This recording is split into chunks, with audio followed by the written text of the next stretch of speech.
Hey folks, welcome to this week's edition of Thursdays with Mike, and I'll be honest with you, it's actually Wednesday afternoon, not Thursday morning. All of these have been recorded. Typically, it's actually Tuesdays with Mike. I mean, I record them and then we can just schedule it, which leaves me free to be in two places at once. It's like the one time in my life that's possible. When you're watching this, I am actually out making house calls, which is glorious. I'm going where no man has gone for like the last 8 weeks or so, making house calls with people who are able to receive them. And I've been doing that on Sundays as well, the last 2 Sundays anyway, with things opening up a bit. And we're actually encouraging watch parties. We are encouraging folks to just gather in their homes with other people and, be smart, be sensible, but be human. And enjoy each other's company and watch and engage together. So it's not really rocket science, and you're not leading a group. You're actually just, you're watching a service on television. You're engaging in worship as you know the songs and are able to, and otherwise listening and allowing them to carry you where He would, where God would through them, and then engaging with a sermon. So anyway, I did this last Sunday. I went to my friends Mike and Lindsay's house out in Southwest Boise, as we sat watching the service, it was it was great. I mean, I'm there with my laptop. Okay, so there with my laptop, and I'm just monitoring the Facebook thread, which is kind of what I do, just bringing pastoral presence, but just being present to it. People have questions or things that they input online, so I'm doing that there, sitting on the couch, and Mike is sitting over here, and Lindsay off over here on their my old friend, their new friend Patrick, sitting next to me on the couch, and so it's the 4 of us, and then their son Asher sitting in the living room. Trevor is expounding beautifully, and then in the midst of it, Mike turns to Lindsay and says, "Hey, pause it," and they just pause Trevor mid-sentence. This is part of the advantage of watch parties. You can pause it. I immediately said afterwards, "Wow, where's the remote control when we're actually doing this there?"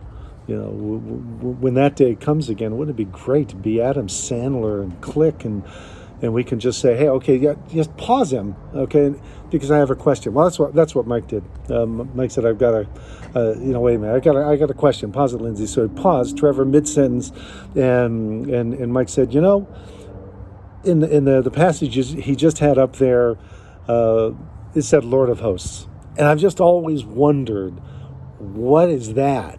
What is that as a name of God? What does that mean, Lord of Hosts? I've just always wondered about it. And so we had this marvelous little exchange of Lord of Hosts, which I thought, well, okay, so let's do that in this setting. Let's talk about the Lord of Hosts, because that's a good question, and I'm really talking about the opportunity of what can be experienced wherever you in this season might be watching with other people. It's the power of the pause button and just open-ended conversation, and you can look things up and you can take time, and then you just restart when you want. It's a glorious thing. There's a lot of creativity that can be had. But anyway, okay, so really talking about that, but this is an example of it. And I thought, well, it might be good to talk about Lord of Hosts. Maybe Mike isn't the only one who's wondered or is wondering, what does Lord of Hosts mean?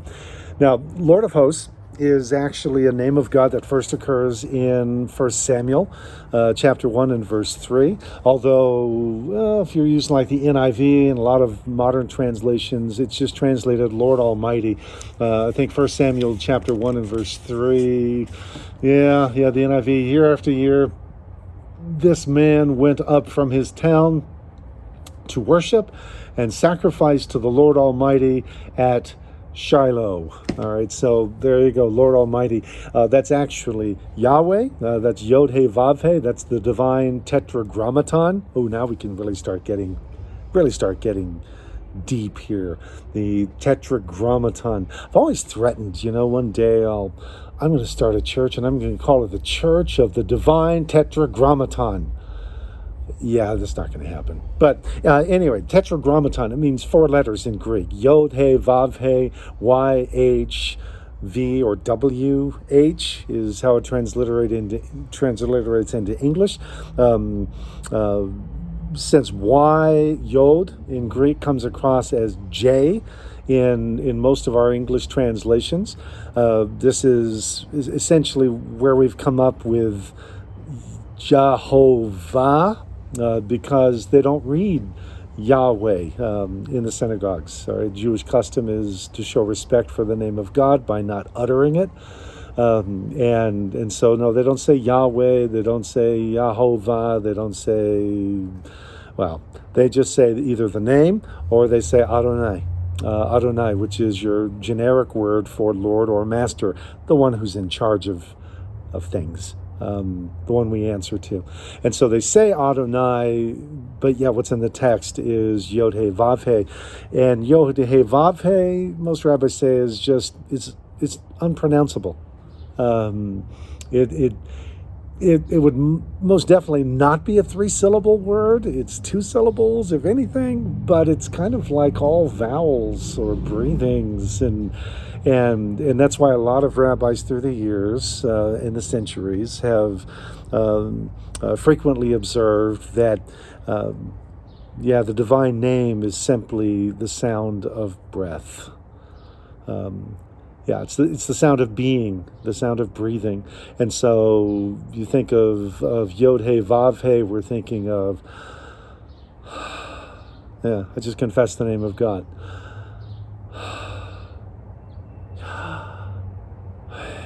Okay, which means that when we are born and we have our bottom side perhaps gently slapped to get us to take our first breath, and we gasp out and then begin to scream our little blue heads off, we start confessing the name of God.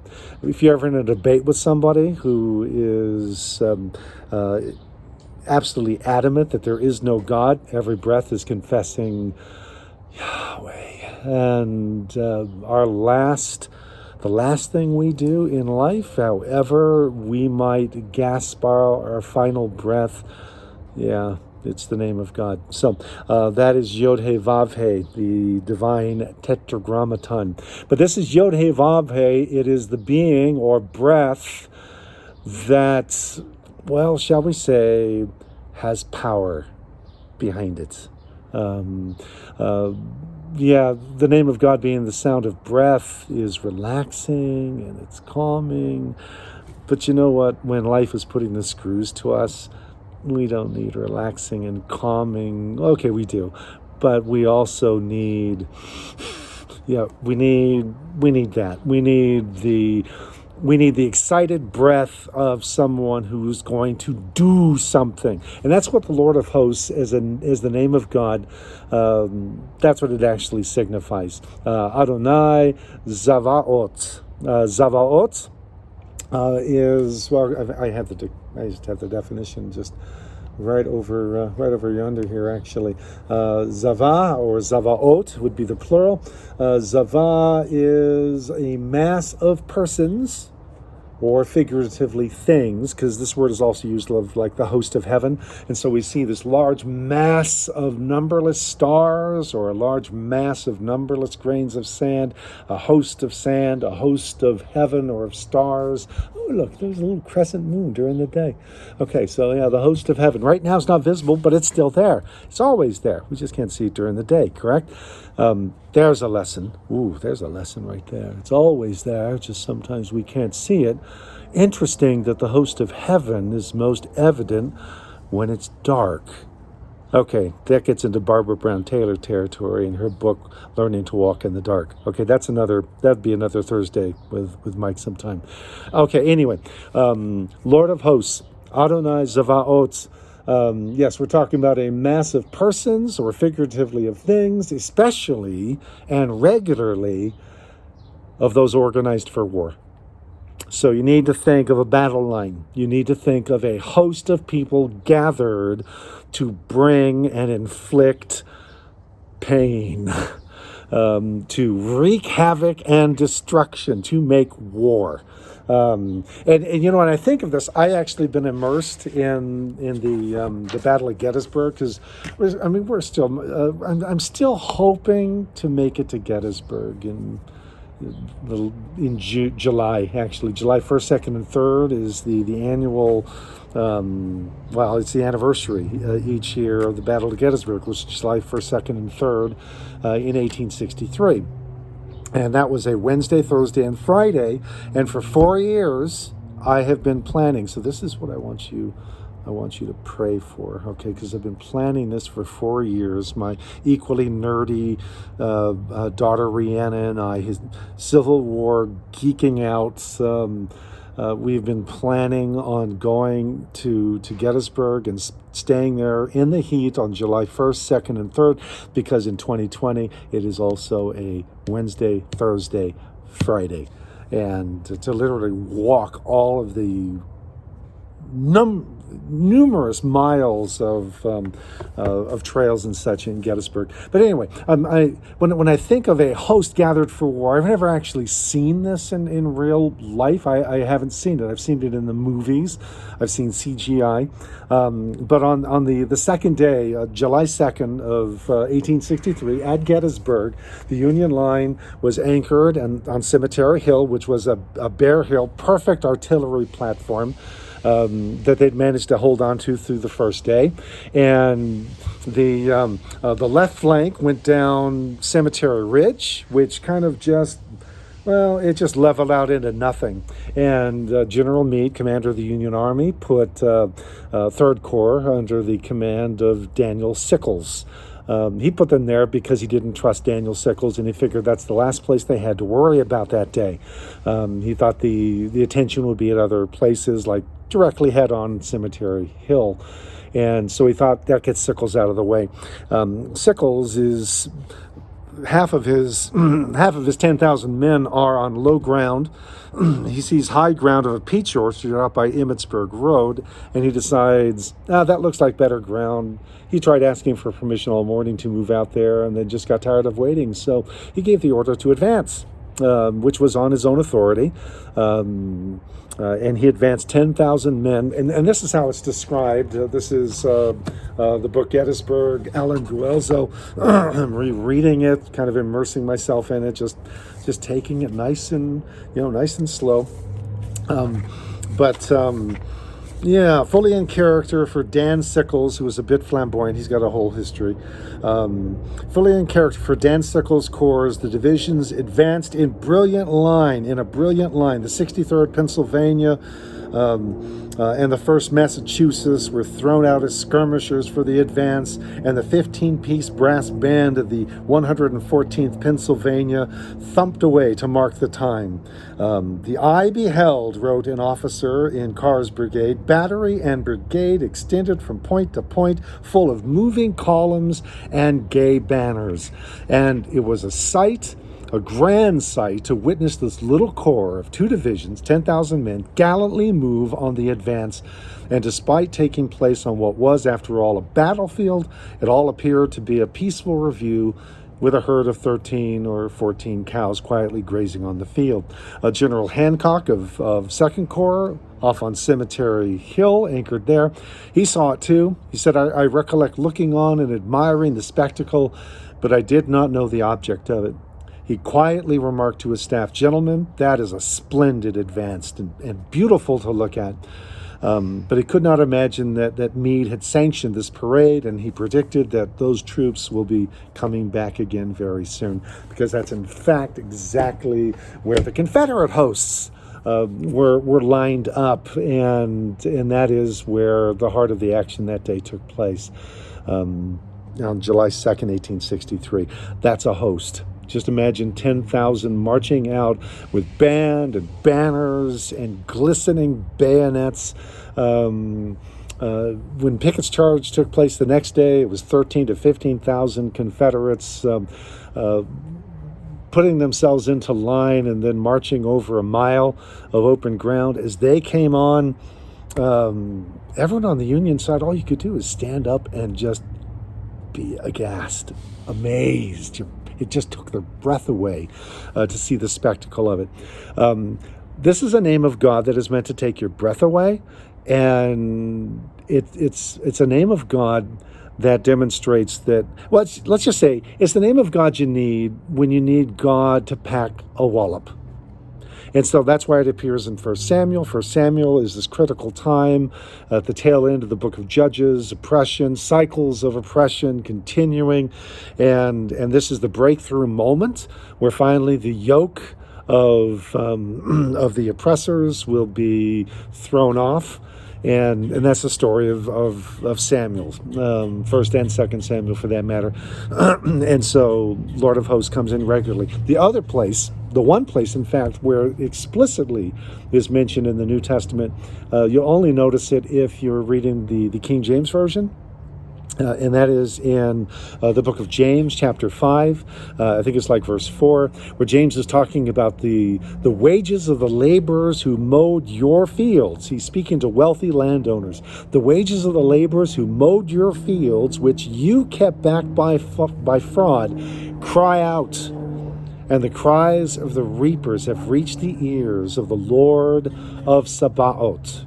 And so the Hebrew is transliterated in the Greek, and it's just transliterated right over into the English, at least of the King James Version.